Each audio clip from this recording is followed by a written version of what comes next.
GTV for unity and development. Naam, bismillahirrahmanirrahim.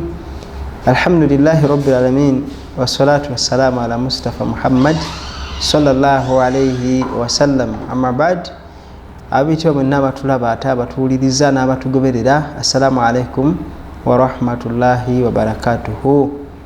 Banne tubaniriza ku programu eno ku GTV. Amanya nze Mulinda Abdulaziz ali Kenya.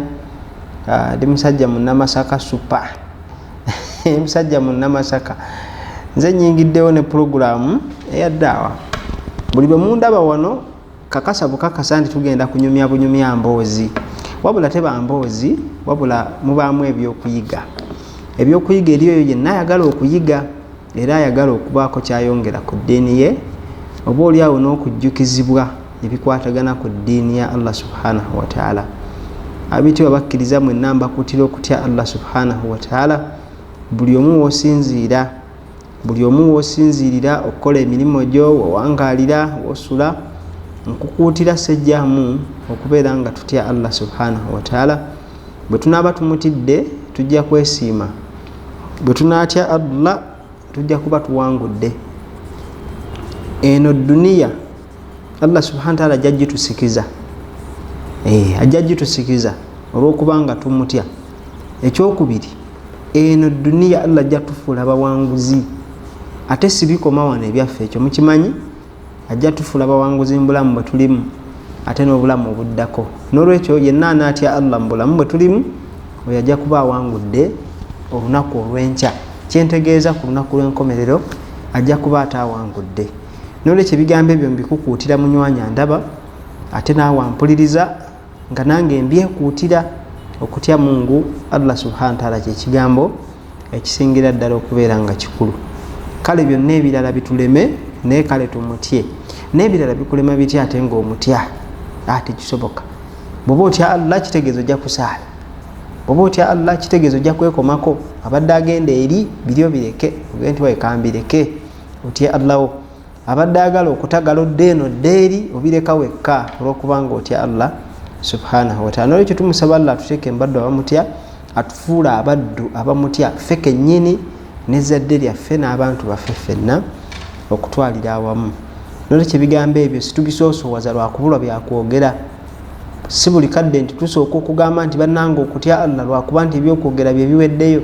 Ebyokwogera gye biri banywanyi, naye Allah subhanahu wa ta'ala atukubiriza okumutya n'atugamba n'otugamba nti entanda esinga kumutya wattaquni ya ulil albab. Abange mutyenze mu abayina kuki?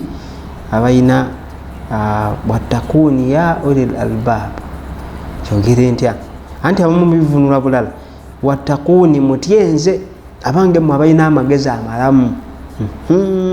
Kutya Mungu. N'olwekyo buli omu w'otudde suna ku munno omugende nti wayisembera tuyinza okubaako kye tufuna mu programu ya leero, ate nga eva buli lwonnengera wano manya tugenda kunyumya bunyumya. Kyentegeeza tugenda kwogera ku byafaayo olunaku olwo lwaleero. Jjukira bwe twasemba twali twogera ku nabbi wa Mungu ate nga mukwano gwa Allah ayitibwa Ibrahim alayhi salatu wassalamu. Ibrahim ono nabbi wa Mungu ate nga yali mwagalwa wa Allah era aliko ebyokuyiga bingi eri buli yenna ayagala okuyiga. Aliko ebyokuyiga bingi n'ebyokwebulirira bingi.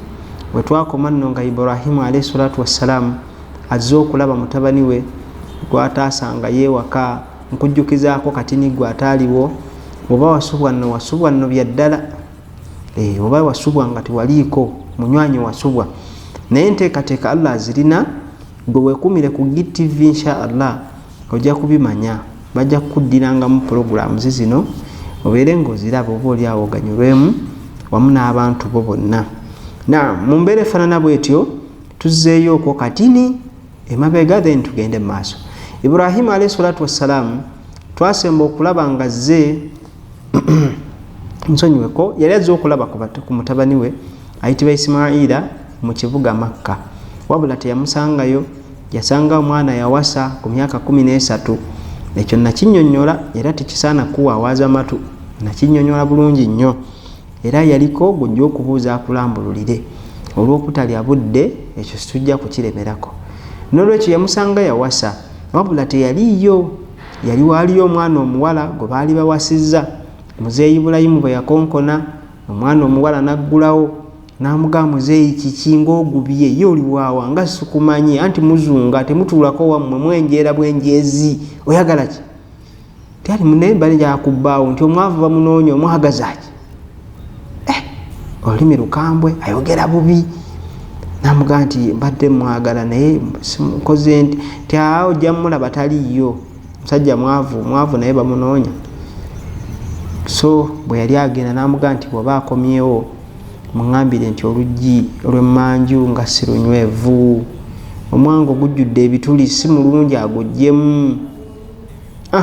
N'agenda musajja wattu mu mbeera efaanana bw'etyo. Omwana bwe yadda Isimaayira agenda okudda abuuza omukyala omugole anti kati olaba mugole nga bba waali era aba yeegonza ti eki kyaliwo essibadde kiki ekizze ani abadde annoonya? Kwe kumugamba nti waliwo omuzeeyi yajja wano omusajja mukadde agubye akunoonya. Naye bwe yali agenda yagamba oluggi lw'emmanju si lunywevu luggyemu.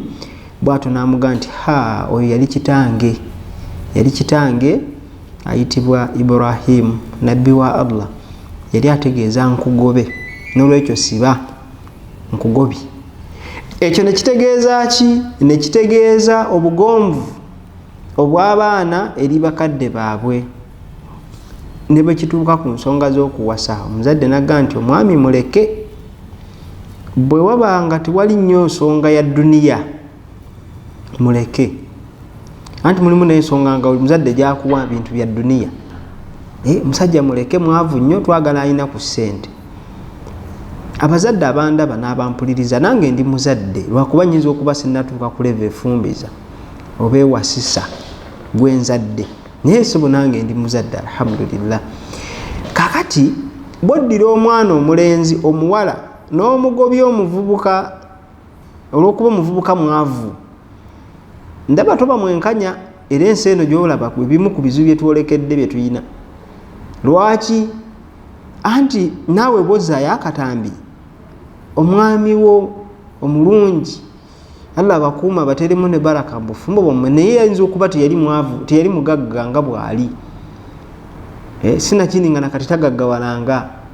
Bino sibyogera mu kujerega oba mu kukakkanya muntu yenna, nedda, wallahi nedda.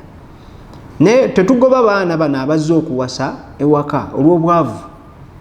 Mujja kumbuuza ntuuse nti eyo. Ibrahimu agamba omwana omuwala gwe baawasizza nti baawo mugamba oluggi aluggyemu si lunywevu. N'omulenzi n'amugamba nti yadde ategeeza nkugobe genda. Obugonvu obwo ekitegeeza nti omwana agondera omukadde ne bwe kituuka ku kuwasa oba ku kufumbirwa. Naye bwe watabaawo nnyo nsonga ya dduniya muzadde gy'awa, omuzadde yalibadde tagoba mwana mulenzi azze kuwasa. Ngambye ensonga ya dduniya kati ng'ensonga ya ssente. Kyaffe twagala omuko anaatugulira tanka litaazi 8 oba 1,000. Twagala omuko agenda okuwasa muwala waffe aleeta ente 10. Of course waliyo cultures ezisaba ente nga ze culture yaabwe, era ekyo si kyentunuulidde, wabula ndi ku mbeera ya busobozi gw'ozisaba azisobola. Ono gw'osaba tanka ne nnyina tagirina. So waliwo obukaluubiriza ate nga bw'okwetegereza era gye kulaga kukaluubiriza ate ne kutama butami ne kwonoona na bwonoonyi.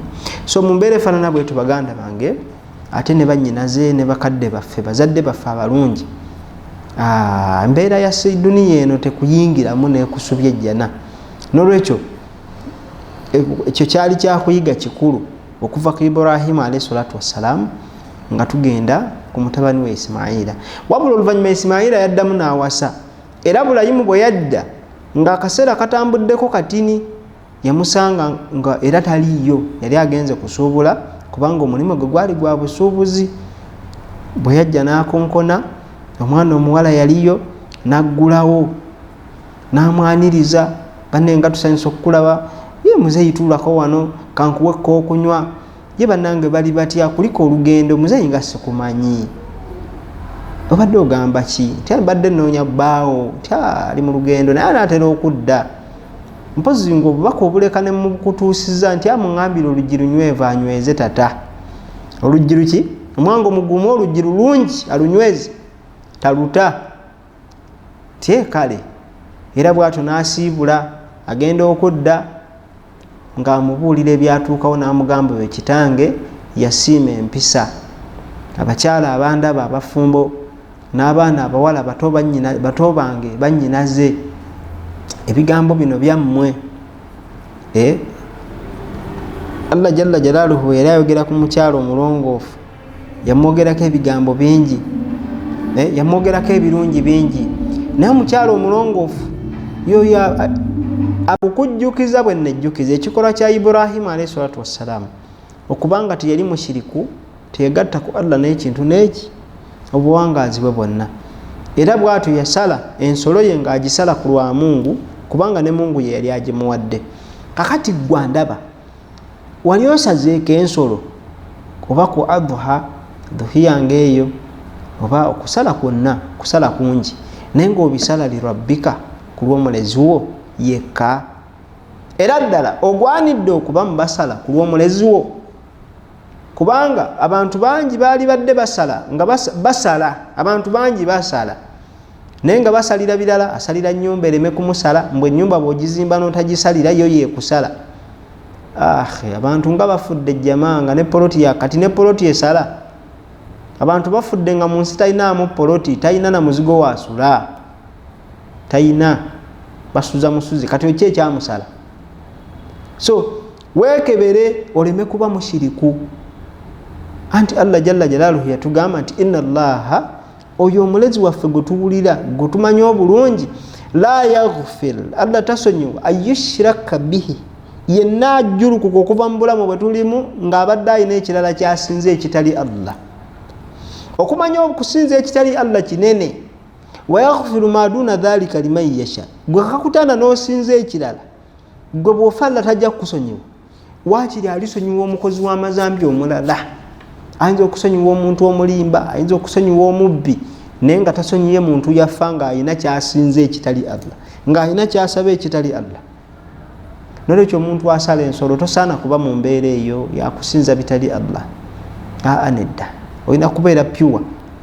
olina kuba pyuwa ku Allahu jalla jalaaluhu nolwekyo yasala oluvannyuma beekunga ne bagenda bazimbe Kaaba aba babiri era Kaaba bagizimba Ismaila ne Ibrahimu alayhimu salatu wassalamu bazimba Kaaba era obanga olina essimu ziseereza oyinza okgenda mu ssimu yo yaseereza n'owandiika ekigambo mu Google oba mu YouTube n'owandikamu ekigambo maqami Ibrahim omuntu anaakalubirirwa okuwandiika oluwara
wandiika bwoti wandiika footsteps of Prophet Ibrahim in Makkah.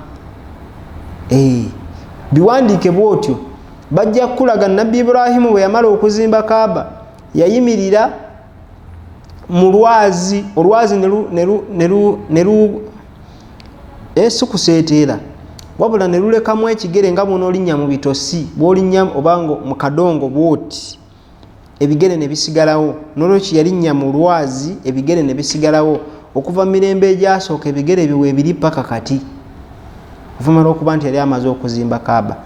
Era abantu abaagala bino betwogere kubanga mubeeranga n'eddata jamaa ogulangayo kaddatako ne kabeerako kati mwali badde obikebera essaawa eno ne tuba nga njogera bw'owuliriza bw'obirabako bwoti kuba abamu muli bantu bakumala kulabako jama kati oba tonnabagendayo okubiraba birabire ku ssimu yakhe yaye essimu kati wandiika mu ssimu yo Maqami Ibrahim ojja kulaba Nabbi Ibrahim we yalinnya mu lwazi ombuliro ba tekinologiya w'Abachina asobola okukola ekintu ekyo.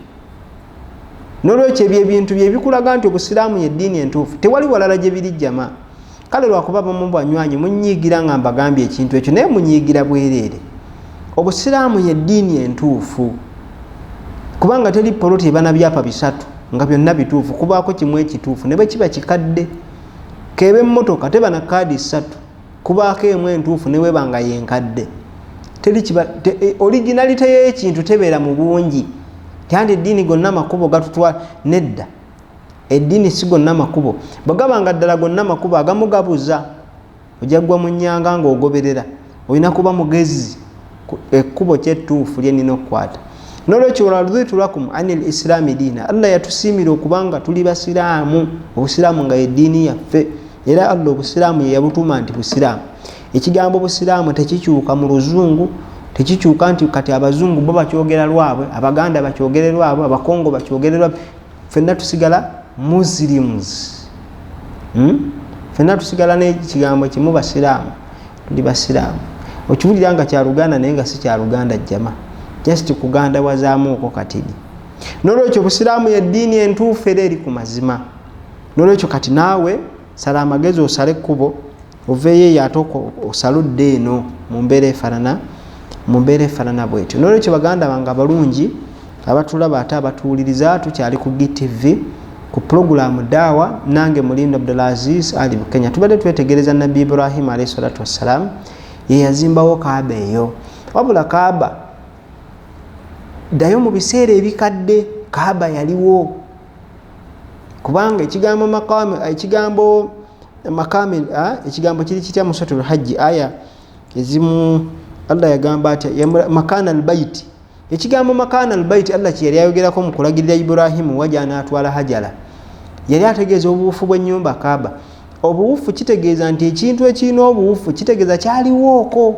N'olwekyo Kaaba yaliwo yali yagwa mu mirembe gy'aba Nuhu olw'amataba n'olwekyo yaliwooko mu mbeera efaanana bwetyo Ibrahim yaddamu n'agizimba naye nga bw'oba ogiraba leero era bwe togirabangako munywanyi wandiika mu ssimu yo ekigambo Kaaba bajja kugikulaga bwefaanana olwaleero. Kaaba eyo nga bw'ogirengera nsaba Allah ffenna atutwala abalaba GTV Allah atutwale tugirabeko n'amaaso ku maaso. Kaaba nga bw'etunula kati si yeyo Ibrahimu gye yazimbawo nti engabo yali exactly nakati bwefaanana yakyusibwamu mu mirembe awo nga Nabbi sallallahu alaihi wasallam afudde waliwo ebyagwawo nga bwe tujja okubiraba mu maaso bwe tunaaba twetegereza Nabbi Muhammad sallallahu alaihi wasallam tujja kumwetegerezaako ekitundu bwe tunaaba tugamba nti kakati ye engeri gye kiri nti ye ennyanja tamalikayo ebibye bingi tosobola mukuba pulogulaamu ogikuba eno okubejja munene mugazi mubede tujja kumukoonako tubeeko we tumukomya then tutandike topic empya ey'okwogera ku basahaba ba Nabbi Muhammad sallallahu alaihi wasallam then we tujja n'okwogera ku banene b'obusiraamu abataali bannabbi naye nga baali babede nga baali banene naye nga bo tibaali bannabbi. So bwe tunaaba twogera ku basahaba n'ebyagwawo nga Nabbi yakafa topic eyo tujja kugireeta insha Allah. Kyembasaba kiri eki kimu pulogulaamu eno mugiteekemu kasente bajjamaa abantu abalina ku bizinesi ennene companies ennene, njagala kukowoola companies ennene, bamanager ba companies ennene muli eyo, saagala kuzimenya naye mwemanyi bajjamaa, muleete sente mu ddaawa nga bwe mundaba muziteeka mu bivulu by'abayimbi. Muleete sente ku TV kuno, programu zino bwe muziteekamu sente ne research agonda, kubanga otula butuuzi n'onyiga bwoti mapeesa, research najja n'otula mu library n'osoma essaawa zo 2 nga topapa tolina kikutwala saketi. Naye kati embeera gye tulimu bajjama tusabiragane, okuyiriba kutabuse, n'omuwalimu ayiriba omusangadde naddeeri ate mwattu nga tosobola munenya, kubanga naye alina obuvunaanyizibwa nga naffe abalala bwe tubukola ki, nga naffe bwe tubulina. So bwe tuteeka ssente mu ddaawa, abawalimu bakkakkanyeeko ku pressure yaabwe batuule wansi basome, kijja kutuyambako nga umma okugaziwa n'okukenkuka muyirimu.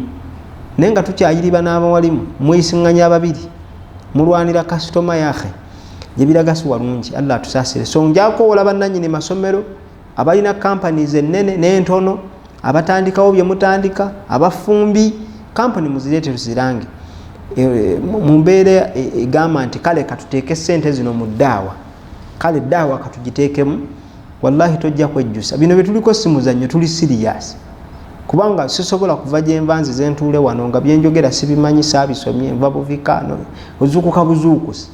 Waliwo research effort nnene ku ddakiika 5 ze muntu n'olulira bwe muti zibeerako essaawa endala 3 emabega, kati nga kuteekateeka. N'olwekyo mbasaba banywanyi baganda bange, buli awulira message eno bwe kikwatako mugambe nti leeta ssente tuziteeke mu ddaawa, oba ntono oba nnyingi, ffe tufuuke empagi ewanirira ddaawa mu Uganda. Noddala ku GTV nkakasiza ddala nti ebigambo byange mubiwulidde. Nsaba Allah abakake abaleete, ate wamala okubaleeta musasule, oluvannyuma lw'okuba nti mutaddemu ssente, Allah abawejjana, Allah abakakeko ebirungi byabyo bakake ku mpaka, mubeere mu byengera bya Mungu ku mpaka ne muba temubyagala. Infact ne bw'onoogaana okumiinisa, nsaba Allah abikuwe ku mpaka, mugende weeyagale ne famire yo. N'olwekyo Ibrahimu alayhi salatu wassalamu yazimba Kaaba eyo, oluvannyuma lw'okuba nti yali amaze ogizimba n'asoma edduwa egamba nti rabbana taqabbalu minna innaka anta samiu alim. Rabbana, omulezi waffe, taqabbalu minna, kkiriza okuva gye tuli ekyo kye tukoze, kkiriza omulimo guno gwe tukoze okuva gye tuli, innaka anta samiu alim, anti gwe owulira ate ng'oli mukenkufu. N'olwekyo ekyo ne kitegeeza nti buli yenna ava okusaala esswala, buli yenna aba akutte mu nsawo n'owaayo ennamba kweziri ku sikuriini yo *185 n'abalina *165, yenna akwata ku ssimu yo bwoti n'ogamba nti kannyigemu nange ensuuleyo ebitaano bino, kannyigemu nsuuleyo 1000 luno, kannyigemu. Oluvannyuma lw'okubanga omaze okunyigamu ennamba ezo n'oweereza akasente mu bungi oba mu butono bwako, n'ogamba nga nti rabbana taqabbalu minna innaka anta samiun alim. Mukama wange nkusaba okkiriza akalimo kano kenkoze, kubanga gwe owulire oli mukenkufu. Wallahi Allah okumusiimisa, okukkiriza omulimu gwe kirala, gwe okugukola kintu kirala nnyo, ne Allah okukikkiriza kirala. N'olwekyo okukkiriza kwa Mungu kwa kusaba, olina kusaba busabi, Allah omusabe akkirize. N'olwekyo baganda bange abalungi abandaba bampuliriza, tosubwa okubanga buli kalimo kokoze oyongerawo edduwa nti mukama wange Allah akkiriza, mukama wange Allah yanukula, mukama wange Allah akkiriza omulimu guno. Awo waliwo ekyama, ekyama ekikusike kiri awo mu mbeera ki ey'okubeera nti Allah omusaba akkirize ekyo ky'oba okoze. Allah jalla jalaluhu wakusaba busabwa, si wakuduumira nakulagira. N'olwekyo ekyo kyakuyiga mu by'okuyiga ebikulu ennyo mu ebyo kitaffe Ibrahim alayhi salatu wassalamu bye yakola ne bye yayogera. So edduwa ze nnyingi ze yatusomesa, bwe twali twogera ku dduwa z'abannabbi twazoogera. Tulina program namba ze twakola nga twogera ku dduwa z'abannabbi, buli nabbi n'edduwa ye. Nkakasa eyo program abaagiraba baaganyulwamu. N'olwekyo twazoogera biidhinihi subhanahu wa ta'ala. N'olwekyo nabbi Ibrahimu yawasa abakyala bameka? Yawasa abakyala 2, abamu batugamba 3. Yawasa abakyala 2, abamu bagamba 3. Abagamba 2 batuufu n'abagamba 3 batuufu. Kati Allah yasinga okumanya ekituufu. Nze kati nkuwa kino, yawasa maama waffe Saara, era maama waffe Saara n'azaala omwana omu mu bulamu, yazaala omwana ayitibwa Ishaqa. Mu njogera y'Ekizungu oyinza omuyita Isaac, mu njogera y'Ekizungu Ishaq. then maama waffe ayitibwa Hajara yazaala omwana ayitibwa Ismaila obwedda gwe twogerako, naye yazaala omwana omu. Then oluvannyuma lw'okuba nti Saala yali afudde, Iburahimu yawasa omukyala omulala owookusatu, era bw'atyo n'aba nga Iburahimu alayhi salatu wassalaamu yazaala abaana 13 mu toto, yazaala abaana 13.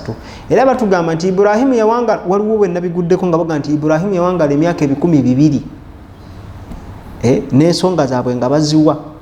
Abamu batugamba yawangala emyaka 19, abamu batugamba 17 ne 175. Kati nze nga Abdul Aziz mbikuwadde byonna, ojja kumbuuza gw'onywererawa okole kisebo kale nywererawa emyaka 175. Nzikiriza nti Iburahimu egyo emyaka egiwangaala okusinziira ku butonotono ku bitabo ebitonotono byentunuddemu gye yawangaala. Naye n'ow'ebibiri alina ensonga ate nga ntuufu eri genuine gye tutasobola kuwakanya. Mu byafaayo tetukuba mpaka kuli oli bw'aba aleese ensonga ye nga alina ne backup kyanyonnyola nga olaba kikulu okiwa amatu. N'olwekyo Iburahimu yawangaala emyaka 175 n'aba nga Allah jalla jalaaluhu yamutwala. Kati kitegeeza nti Iburahimu bannange yafa taliyo, wabula na kino kijjukire yali musajja mukwano gwa Allah subhanahu wa ta'ala. Ekyo ne kitegeeza ki? Ne bw'onookola otya jjama, ne bw'onoologa, ne bw'oneesiiga ebizigo okyuse langi, ne bw'onookola otya, ne bw'onoonyiiga, ne bw'onootambula ngo, ne bw'onoolya amagi g'obugubi, baŋŋamba amagi g'obugubi gazza buto, ne bw'onoonywa eddagala ly'Abachina, Abachina nti bawangaala nnyo kanywe kano nakali, yahe ne bw'onoobinywa, ne bw'onoosalawo ne bagamba nti bakulagiridde amaziga gaggoonya nti kati gw'onoonya oleme kufa, seeko ojja kufa ajja tojja kufa, kubanga Allah yatugamba nti kullu nafsi dhaa'ikatul mauti, buli mwoyo gwonna gugenda kukombako ku kigambo kufa. Thumma tuwaffawna ujurakum yawmul qiyamah, bw'onaaba mufudde, bwe tunaaba tufudde, Allah atusasule bye twakolanga wano ku nsi abitusasulire ku lunaku lw'enkomerero. Waman yuhziha ani nnaari, Allahu akbar, anaawona okuyingira omuliro, wayudkhila aljanna, n'ayingira jjana, faqad faaz, ajja kuba awangudde. Wama hayata dunia, bannange tebuli buno obulamu bw'ensi illa mataakhul ghurur, okujjako ekintu ekyekaseera nga katini ate nga kyakiyita mu lujja. Wano tuliwo akaseera katono jjama, ate nga n'aka kaseera kakiyita mu lujja, tewali biseera, tewali budde.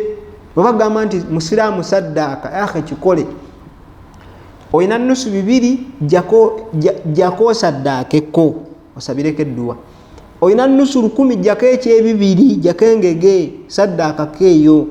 Muge mukama wange omumanyi, naalibadde nkuwa kakadde singa mbadde na bukadde, naalibadde nkuwa mitwalo singa mbadde na mitwalo.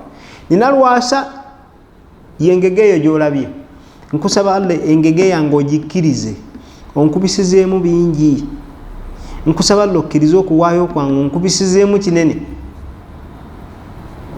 Omuntu abantu abamu balowooza nti bwendigaggawala ngendo saddaaka.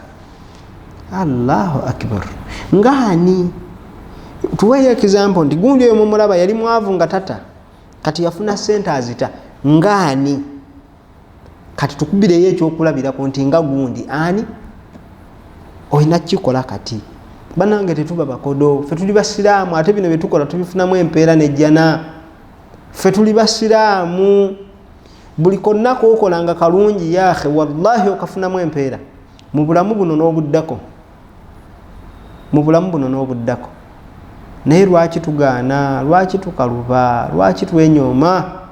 Nedda tuzuukuke ate tubeere abantu ab'amaanyi, tubeere abantu abatapowa. N'olwekyo bw'owulira ekigambo jjana, mission yakugendawa mu jjana, kudda gye twava, kubanga Adamu yava mu jjana, naffe tusinzire tuddewa, tudde mu jjana.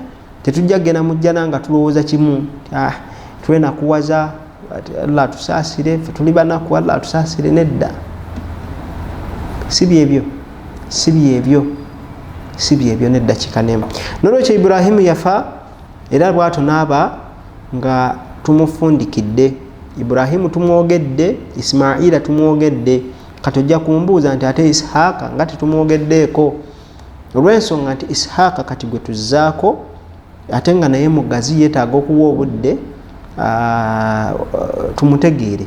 Ishaaka ono yakula kati n'olwekyo banywanyi ababadde balinawe munooti nga nabyo Ibrahimu bannange tumutadde bwettu bwe tumunzise. Nsaba Allah abazze bagoberera okuva gye twava paka kati. Nsaba Allah olugoberera lwemwagoberera alubafulira olugoberera olututwalira ddala mu jjana, ffenna twegweko mu jjana. Amiina. Nsaba Allah yanukule ffenna twegwireko muki mu jjana. Kakati olwaleero nga mmaliriza nja kukonerako katini ku nabbi ayitibwa Ishaaka mutabani wa Ibrahimu. Ishaaka ono yalina omukisa, musajja yalina omukisa. Mukisa ki? Olw'ensonga nti ye mwana eyakula ne kitaawe Ibrahimu alayhi salatu wassalamu. Yakula ne kitaawe wataali amukuba ku mukono. Jjukira nti Ibrahimu alayhi salatu wassalamu bwe yaleeta omwana ayitibwa Ismaila ne Hajara, bwe yabaleeta n'abaleka e Makka nga kiragiro kya Mungu teyadda. Yadda wayise emyaka 13 nga azze kulaba ku mwana Ismaila nga n'ekyali kimuleese kumusala. Era omwana Ibrahimu ogamba nti yali asala omwana we, mumuleke kulowooza nti yali asala mwana wa myaka 2. Yali asala musajja na mufumbo myaka 14. Naye ow'emyaka 14 aba mwana, aba akyali mwana, yadde omubiri gwe gwali mukulu ng'era gubanja ng'omuntu omukulu. N'olwekyo yali asala muntu mukulu, yali tasala bebi ow'okwambaza obusuuka. Apaana, eno yadda wayise ebbanga eryo. Ekyo kiba kitegeeza nti Ibrahimu ono yafuna akaseera akamala okukuza mutabani we ayitibwa Ishaaka.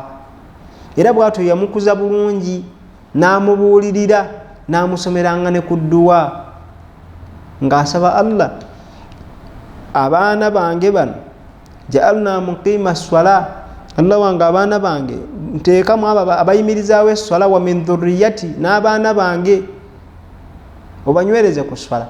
Ebyo naye tutunuliranga Ishaaka ono n'asaba Allah abaana bange banywereze ku swala. Nange nsaba Allah abaana bange abanywereze ku swala, oba wendi oba siriiwo. Nsaba Allah abaana baffe, abaana ba buli yenna omuzadde omusiraamu andaba, nsaba Allah abaana bo abakunywereze ku swala, oba wooli oba toliiwo. Kubanga bw'ogondera Mungu, waman yutii llaha wa rasulahu faqad faaza fawzan azima. Anaatya Allah n'omubaka we jana ajja kuba yesiimye. N'olwekyo abaana swala, abaana abato eswala, muyimirizeewo eswala, temubikolera bakadde. Tekansaale muzeeyi yajja muwulirage emmotoka akubye eŋŋombe ne mujjayo emisaalo, mbwe abasange nga muli muswala abawaane. Bwe bikola olowooza okwenya muzeeyi wo nayo byekola. Kubanga ffe ogwaffe ng'abazadde kunnyonnyola abaana na kubatendeka kusaala na kusaba Allah abanywereze ku ekyo. N'olwekyo omuzadde yenna ndaba mpuliriza omwana mukwatangako mu mutwe n'omusomera edduwa nti Mukama wange Allah ja'alna muqima swala, baana bano banywereze ku swala, nange kennyini nywereza ku swala, wa min dhurriyati, n'abaana bange banywereze ku swala, waja'alna lilmuttaqina imama, na buli yenna Allah gw'aba afudde omumanyi amufula mukulembeze. N'olwekyo baganda bange abalungi abandaba, yatunuliranga mutabani we Ishaaka ono ng'amulabamu bingi, kyeva amusomeranga ku dduwa omwana ono anyweze swala. Bannange okwesiima kwaffe kusaala. Musiraamu atasaala owa nsonga ki? Ddala oli bw'akubuuza lwaki tosaala oddamu ki? Nze ndaba nga tewali nsonga lwaki tosaala, kati ddala yinza kuba nsonga ki luyali? Tewali. Eswala eddakiika 5, eswala mu swala zonna esinga okuwanvuwa efajiri ya ddakiika 10, ddakiika 15. Omanyi mulimu abantu nga bo baaba bw'atandika okusaaza mumuwulira ddakiika 10 n'ezi ng'eswala ewedde. Si nnyingi kutoola ku ezo z'oyonoona mu lunaku olulamba, si ze nnyingi ennyo eziri awo. Ddakiika 15 eswala eba ewedde jama, ye fajiri ddakiika 7, 9, 10, 15, 20. Tewali swala eyingira mu ddakiika 3, mpozi ejjuma nejjukira eriko khutuba then neswala. Kati oli bw'otuula bw'oti, ddala lwaki tosaala? Kuba oli bize, ddala oli bize okusinga Nabbi Muhammad sallallahu alaihi wasallam nga yali bize. mpozi gwe wali tokimanyi nti yali busy. Oli busy okusinga abaakusooka. Oli busy waligenda nti oli busy ng'oli mugagga muvundu ensi yonna ogyetisse. Oli busy ate tolina na ssente. Oli busy ng'oli ku mulimu gw'ovuga pikipiki. Oli mu takisi yo mbu oli busy. Mu kaduuka mbu oli busy olw'okuba okola mu kaduuka. Abamu bakola mu buwoofiisi. Ali mu kawofiisi k'omwo mwafukidde busy afuuse muddu wa woofiisi. Kawofiisi mwoli mulimu abalala abajja okubeeramu. In fact mulimu n'abaagisooka. Muba gw'osoose mulimu abagenda okuddira mbigere. Bakaba kaduuka waliwo abakuyitako ku dduuka lyo nga n'okugulako bakugulako. Naye nga mu dduuka lyo mwotundira sukaali n'omunnyo, majaani biki, migaati nga waliwo aga nti wano wasaanawo dayale. Tekewo amata nkole. Naye nga mwoli alinze lw'olifa alinze lw'oliremererwa kujjewo. Bye bikufudde bize. Oli bize nnyo mu kuba nti oweereza abantu. Emirimu egyo gya kuweereza abantu. Services. Mulimu abasawo batasaalira ddala. Kiki? Nti ali mu kujjanjaba abantu. Tasaalira ddala. Talinawo biseera bisaala gwe. Tonnategeera butegeezi swala. N'ekyo bazadde bannange ffenna tukwate ku baana ku mitwe tubawe edduwa. Ne baba baakula ddanga nze kuba kati nze muzadde okunkwata mu mutwe nina kumala gendayo. Kurina w'omulabidde gumukwatemu omuwe ku dduwa gwe nsaba Allah akunywereze ku swala n'ezzadde lyo. Ekigambo ekyo kikulu kubanga Ibrahim alayhi salatu wassalamu yasabiranga mutabani we n'abaana be okubeera nga bayimirizaawo esswala kubanga we wali okwesimba mu kugondera Allah. N'ekyo ekigambo ekyo kikulu. Ishaaka ono yamulabanga ng'akula n'amulaba nga livubuka litandise okugimuka litambulaawo nga ly'amaanyi. Kyava aliga nti Ishaaka sooka ojje. Bwe yamuduga atuula wansi n'amuga nti mwana gwe okuze njagala ogende owase ozaale. Naye gye njagala owase njagala ogende mu bajuluhumu kubanga Ibrahimu gye baali bamuzaala. Njagala ogende mu bajuluhumu gy'oba owasa eri kojjaawe gwe bayitanga Labbaanu. Njagala ogende owaseeyo mu bajuluhumu kubanga gye banzaala tulawulire oluleme kuggwaawo. Bw'atyo omwana ayitibwa Ishaaka n'agenda awase gye baali bamugambye ogenda okuwasa mu bajuluhumu. N'olwekyo banywanyi abandaba ate nammwe abampuliriza ekyo ne kitegeeza nti omuzadde asobola okukusiimira awantu nti waligenze n'owasa ejjinja eno bakyala b'ejjinja baba ABCDE. Waligenze n'owasa Masaka ake Masaka kano kankakoneremu ddala. Waligenze n'owasawa Masaka eno waliyo irimu. Abantu abamu manyi mubiteeka mu feeling ne munyiiga mangu. Kati naawe essaawa ekyalo kyewammwe ow'ekyaddondo teekawo kyaddondo, owaawa teekawo nga bw'oyagala. Naye nkubulire nti n'omuntu asobola okukusiimira awantu olw'ensonga. So nga n'ensonga nnungi eri genuwini. Njagala ogende owase wano, njagala ogende owase wali. So n'olwekyo Ibrahimu yasiimira mutabani we okuwasa mu kika gye bamuzaala ekyabaani ekyabajuluhumu. Jjukira nakugamba munywanyi nti Ibrahimu ono kitaawe ayogerwako Azar yali mujja na nnyina Ibulayimu. Kitaawe Azaru si yamuzaala biologically. Ebyo nabinnyonnyola dda. N'olwekyo bwe tubabiraba wasubwa bye biri bye mbagambye nti bwe muteeka ssente mu pulogulaamu eno buli pulogulaamu mujja gisangayo mu YouTube nga bwe kuyitako gwe tokaaya n'ogenda bugenzi mu YouTube n'obisangayo. Sofa waliyo ebiriyo by'osobola okusangayo n'olabako. Tonyiiga nnyo, genda mu YouTube owandiikemu amannya gange g'olaba ku sikuriini yo. Ojja kulaba ekifaananyi, ojja kiraba, ojja kundaba n'abawalimu abalala mwe bali okuonemu musomo ku musomo ogende ng'ogiwuliriza. Tomanyi oyinza ofunamu ky'oyigamu naawe n'oyigiriza ku balala n'ojjukiza ku balala. N'olwekyo baganda nga balungi ate abandaba abampuliriza mwebale kutugoberera. Ibrahimu talekeka kubanga bwe tuba era nzijukiranga nakibagambako nti buli nabbi gwe tumala tujuliza yayita. Mulire tubali twogera ku Bulayimu ne tuddayo ne twogerako ku Adamu ne twogera ku Bulayimu ne tuddayo ku Nuhu. So kati tugenda tuba tutambula awedde tuba tutumumaliriza nti kati tujjanga kumujuliza. So Ibrahimu nga tumwogerako ne twogera ku mutabani we Ismaila, situgenda kwogera ku Ismaila yebye bikomaawo. Then katwogera ku Ishaaka. Ishaaka ono mu kumwogerako ogenda kiwulira nga tujuliza ate Ibrahimu bwe tunaamala Isihaka tudde ku batabani ba Isihaka ojja kulira nga ate tukomawo ku Ibulayimu n'abalala be tunaaba tumaze mu mbeera efaanana bwetyo. Kyenkusaba munywanya mpuliriza atandaba ebintu bino bijjeemu ekyokukola ki? Bijjeemu ekyokuyiga. Gwe ng'omuntu oliba obitunira bwoti kale mu mbeera etunula bwoti ebyaddala oyinza okuga nti tunyumya bunyumya naye wallahi kuno si mboozi buboozi eya bulijjo.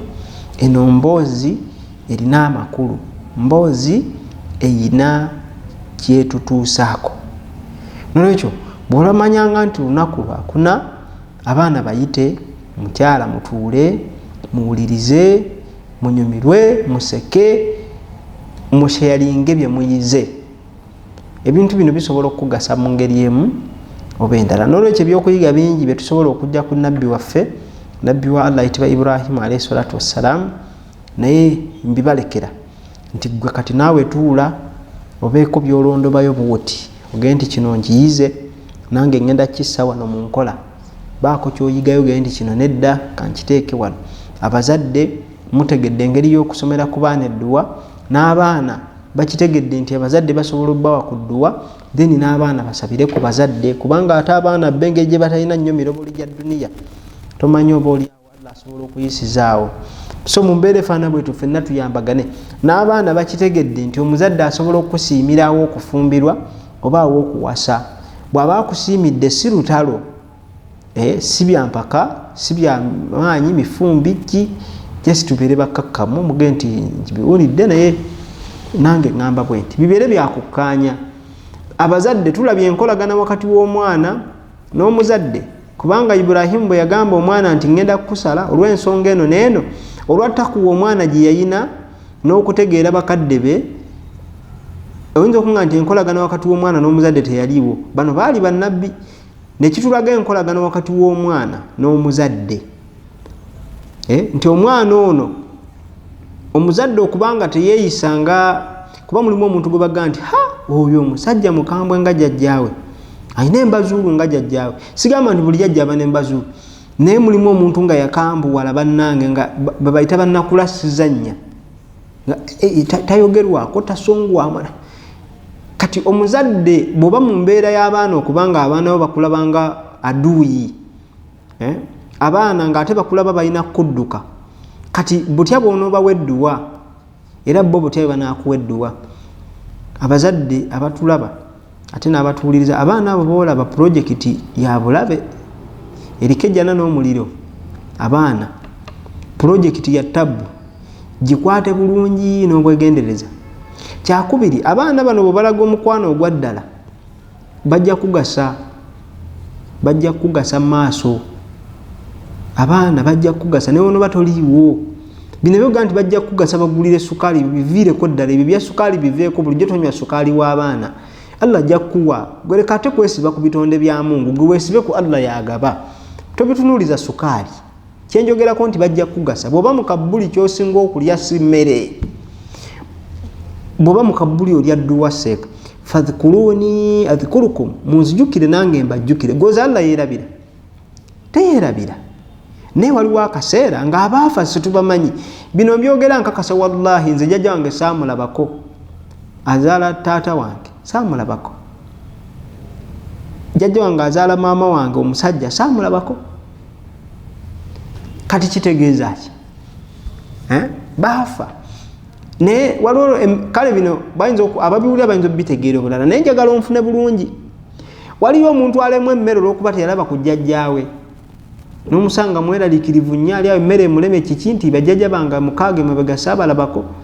Eriyo gwe kiremye emmere, omusanga akunyumiza. Olaba omuntu agenda n'afiirwa omuntu gw'ayagala ennyo, mwenna ne mumusaasira, naye mugenda okulaba wayise emyaka 2 n'ajja n'akunyumiza nti muneetwale ne gundi awo, n'afa ng'akunyumiza bw'ali omutwe gw'ekyennyanja n'agupangulula n'agumalawo, naye ng'emboozi gy'anyumya anyumya ku muntu gwe yali ayagala nga yafa. Olabye Mungu? So toba mukambwe nnyo kufaanana kuga simanyi nkigereze kuki, leka kuba mukambwe nnyo atalumikako. Sembeza bano abaana bo gy'oli, balina laava eri pure etaliimu bukuusa. Abaana abo ebeera ya ddala ku muzadde, laava ye eba ya ddala ku muzadde. era obujulizi obuga nti omwana bamukubiriza ayagale mukadde we butono, naye obujulizi obukubiriza omuzadde okwagala omwana butono. Obujulizi obuga nti omwana ayagale mukadde we bwe bungi.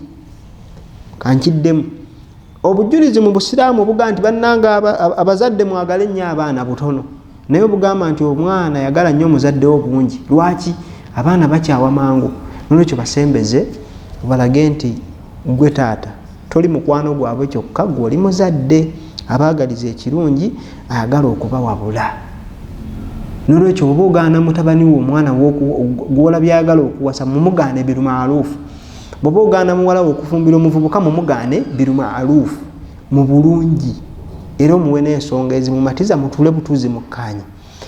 Nolwekyo banywanyi, ebyaleero bibadde bingi naye tujja tutandikira awo sabbiiti ejja nga twogera ku nnabbi ayitibwa Ishaaq alayhi salatu wassalam, mutabani wa Ibrahim alayhi salatu wassalam. Oyo naaliko ebigambo ebijja okwewuunyisa bingi insha Allah. Allah tusaba atuwa obusobozi ate obunamwogerako. Njagala kutumirako ku mukyala wange Ajati Sauda mulindwa, webale kulabirira muwalimu, webale kundabirira, barakallahu fiik. Njagala kutumirako ku baana bange Abdurrahmani, Abdussalam.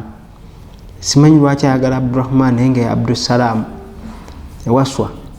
Njagala kutumirako ku mutabani wange Abdurazak Kato, yatumira ku mutabani wange Rushidani Abdulaziz, yatumira ku mutabani wange Abdul Malik, mutabani wange Abdallah Abdulaziz, mutabani wange Sheikh Fauzan naye mutumiddeko. Natumirako ku Feiruzi Haidati Haithamu, yatumirako ku Malayika. Mwana wattu oyo mundabire nnyo. Njagala kutumirako ku mutabani wange ayitibwa Badiru. Badiru ndudde n'okulabako mwattu naye kansubire oli bulungi, ne Patrick mundabire nnyo naye mutumiddeko. Baba wange Jafari, mukulu wange Mr. Yiga, mwenna mbatumidde nnyo, mbaagala nnyo, wamu ne mwannyinaze Nava ate ne mwannyinaze Shifula Bukenya. Bannange bwe naabatumira n'abamalayo, ate mwenna mukimanyi mbamatira okukamala. Nsaba Mungu abankukumire olukuuma nga ddala lulungi, ate Allah ayongere obbasitula mu byenfuna.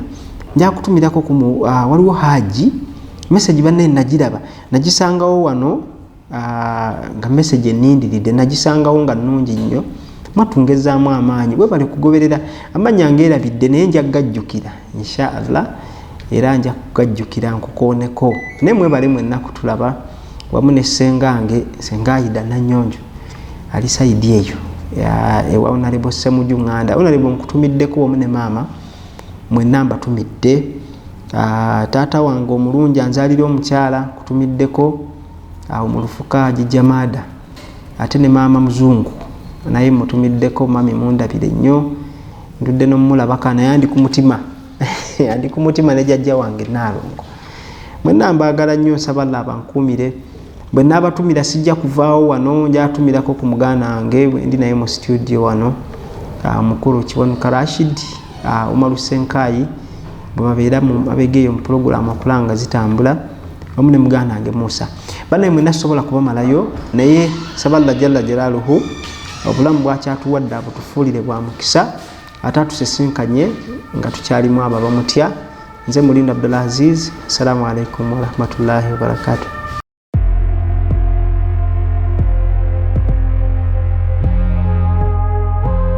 GTV for unity and development.